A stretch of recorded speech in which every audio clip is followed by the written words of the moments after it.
Hey, welcome back to Coin Chronicles. This is Bryce. I hope you're doing well.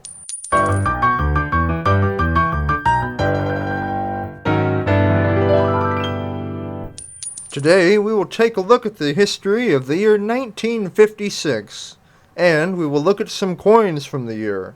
This will include one Franklin half dollar, one Washington quarter, one Roosevelt dime, and one Lincoln wheat cent. We will look at each coin and the important details, such as mintage, grading, and inflationary value of purchasing power of the time. First of all, we will cover the history of the year 1956. In the year 1956, after a heart attack, Eisenhower's doctors say he is healthy enough to seek another term. Elvis Presley enters the U.S. music charts for the first time with his hit, Heartbreak Hotel. President Eisenhower authorizes the phrase, "under God," to be added to the Pledge of Allegiance.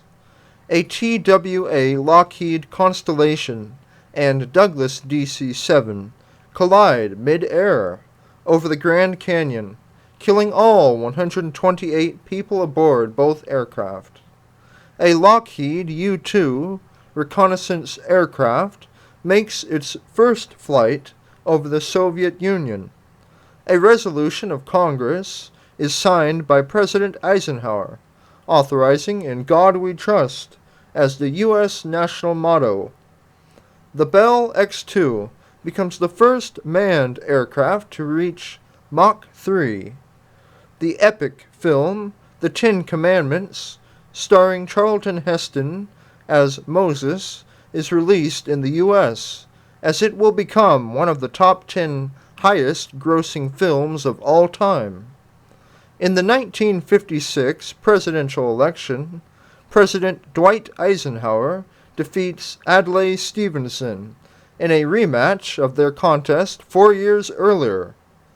Future The Price is Right game show host Bob Barker makes his debut as host of the game show Truth or Consequences.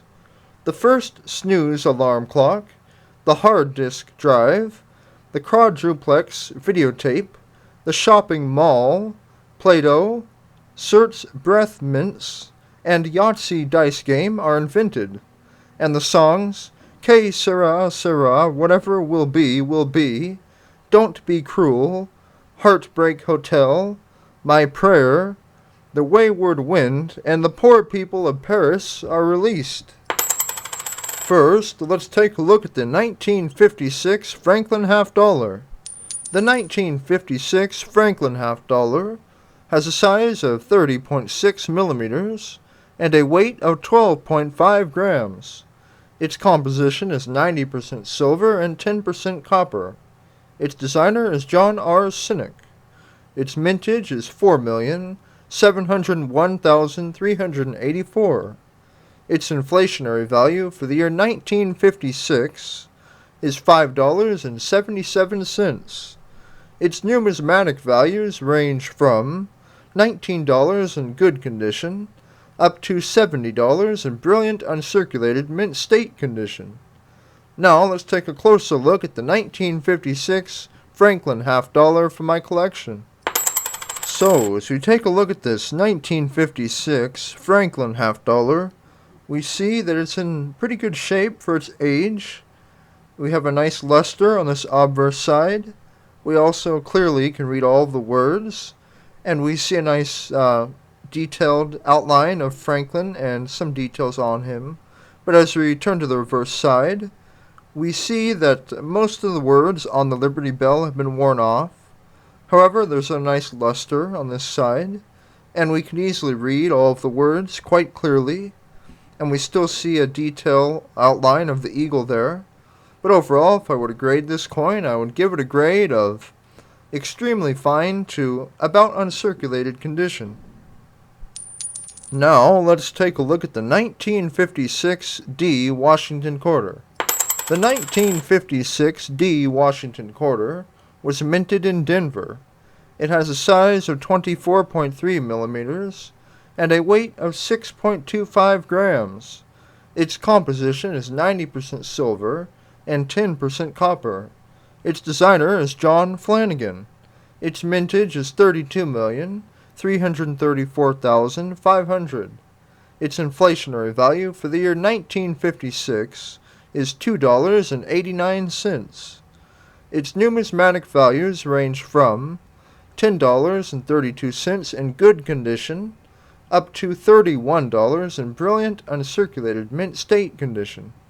Now we'll take a closer look at the 1956 D Washington quarter from my collection. So, as we take a look at this 1956 D Washington quarter, we can see that it's lost some of its luster, but there still is a nice outline of Washington, and we also can easily read all of the words, and there's still some detail. But now, as we turn over to the reverse side of the coin, we see there's a lot of scratches on this side, but we can still make out the eagle's wings. The breast feathers have mostly been worn off. We can still see the details along the rim there, the words, and we can see the Denver mint mark. But overall, if I were to grade this coin, I would give it a grade of very fine to extremely fine condition. Now, let's take a look at the 1956 D Roosevelt dime. The 1956 D Roosevelt dime was minted in Denver. It has a size of 17.9 millimeters and a weight of 2.5 grams. Its composition is 90% silver and 10% copper. Its designer is John R. Sinek. Its mintage is 108,015,100. Its inflationary value for the year 1956 is $1.15.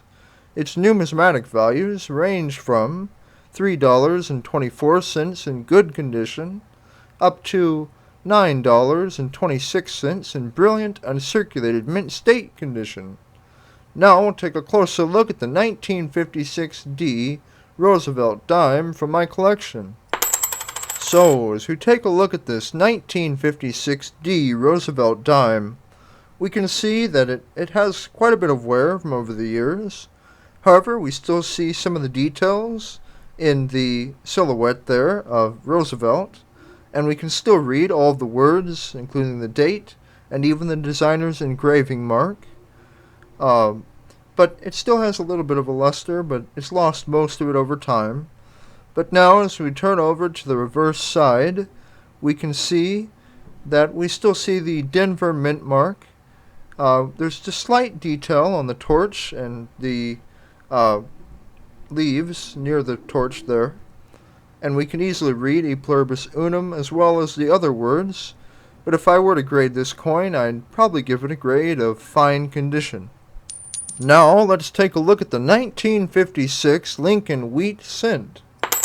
The 1956 Lincoln Wheat Cent has a size of 19 millimeters and a weight of 3.11 grams.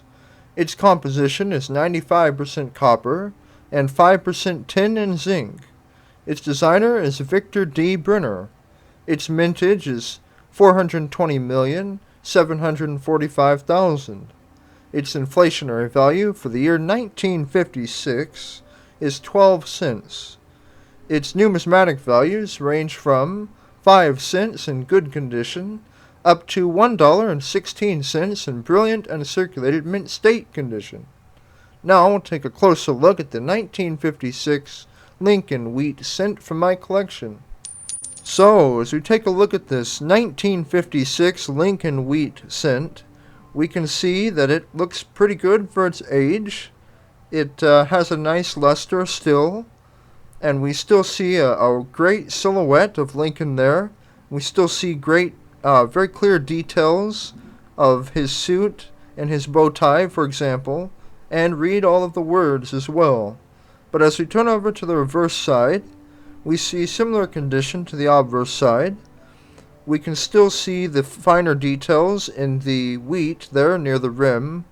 We can still read all of the words as well. But if I were to give this coin a grade, I would give it a grade of extremely fine condition. Hey, I really hope you enjoyed this video and found it to be interesting.